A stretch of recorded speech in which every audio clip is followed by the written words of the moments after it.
Charlie को जैसे ही golden ticket मिलता है, लोग उसके पीछे पड़ जाते हैं।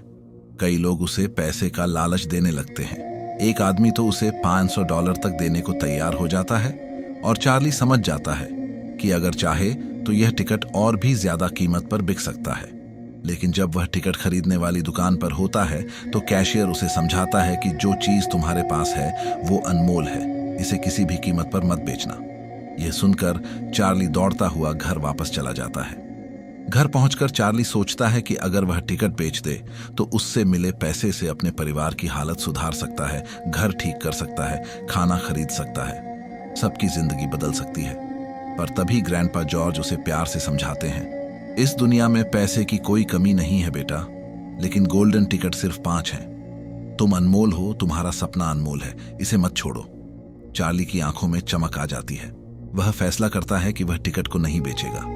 अब जब उसे फैक्ट्री जाने का मौका मिला है तो वह अपने सबसे प्यारे दादा ग्रैंडपा जो को साथ ले जाने का फैसला करता है। अगले दिन चार्ली और ग्रैंडपा जो बाकी 4 टिकट जीतने वाले बच्चों और उनके अभिभावकों के साथ वोंका की फैक्ट्री पहुंचते हैं। वहां उनका स्वागत करता है खुद विली वोंका, अजीब सा, रहस्यमयी लेकिन बेहद जादुई इंसान।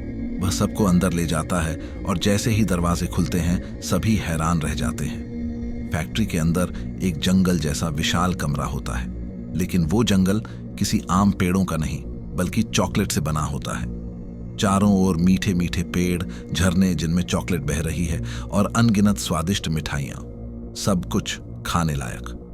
बच्चों की आंखें सपने जैसे खुली रह जाती हैं। ये एक ऐसी दुनिया थी जिसकी उन्होंने कभी कल्पना भी नहीं की थी। विली वोंका की फैक्ट्री को चलाने वाले होते हैं ऊम्पा लूम्पा।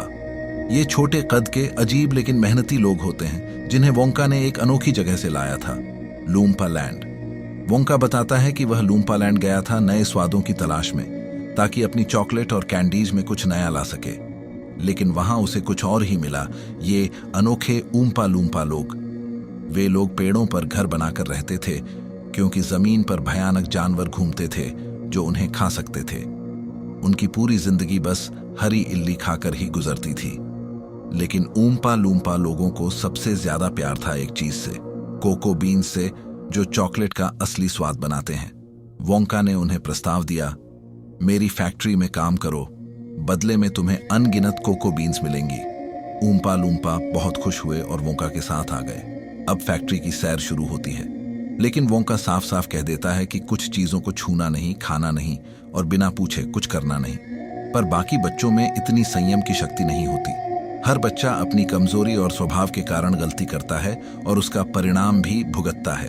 पहला लड़का ऑगस्टस ग्लूप जब चॉकलेट नदी में से सीधे पीने लगता है तो संतुलन खो बैठता है और नदी में गिर जाता है। फिर वह पाइप में फंस जाता है जहां से चॉकलेट खींची जाती है। दूसरी लड़की वायलेट बीरिगार्ड एक नई गम चबाने लगती है जिस पर टेस्टिंग लिखा था। उसे मना किया गया था लेकिन वह नहीं मानी। गम के असर से वह एक विशाल नीली ब्लूबेरी में बदल जाती है। तीसरा लड़का वरुका साल्ट एक प्यारा गिलहरी अपने हाथ में लेना चाहती है जो फैक्ट्री में काम कर रहे होते हैं। गिलहरियां उसे पहचान लेती हैं कि वह बुरी लड़की है और उसे कचरे की नाली में धक्का दे देती है। चौथा लड़का माइक टीवी एक मशीन जो चीजों को टीवी में भेज सकती है, उसी पर खुद प्रयोग करने लगता है और परिणाम स्वरूप वह सिकुड़कर बहुत छोटा हो जाता है, बिल्कुल खिलौने जितना। हर बार जब कोई बच्चा गलती करता है, ऊम्पा लूम्पा गाना गाते हैं, एक मजेदार लेकिन सच्ची सीख देने वाला गाना जो बच्चों को उनके व्यवहार का आईना दिखाता है। अब बस चार्ली बचा है, अकेला, शांत और विनम्र बच्चा जो अब तक वोंका की हर बात को समझदारी से मानता आया है।